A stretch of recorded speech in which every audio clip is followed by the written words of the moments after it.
انہی کے زمانے میں خانہ کعبہ پر ہاتھی والوں کے حملے کا واقعہ پیش آیا۔ یہ سب حبشی تھے۔ ان کے سردار کا نام ابرہہ تھا۔ کہا جاتا ہے کہ اس کی ناک کٹی ہوئی تھی۔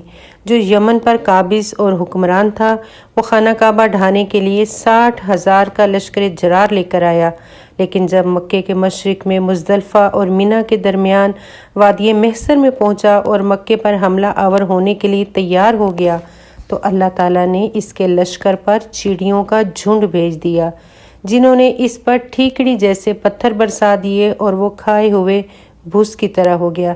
یہ واقعہ آپ صلی اللہ علیہ وآلہ وسلم کی پیدائش سے 50 یا 55 دن پہلے پیش آیا۔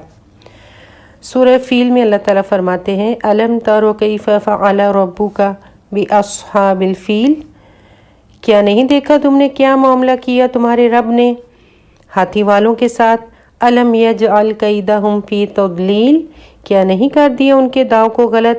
وَأَرْسَلَ عَلَيْهِمْ طَيْرًا أَبَابِیلَ، اور بھیجے ان پر پرندے جھنڈ کے جھنڈ، تَرْمِیہِم بِحِجَارَةٍ مِّن سِجِّیلٍ، پھینکتے تھے وہ ان پر پتھریاں کنکر کی، فَجَعَلَهُمْ كَعَصْفٍ مَّأْکُولٍ، پھر کر دیا اللہ نے ان کو مانند کھائے ہوئے بھس کے۔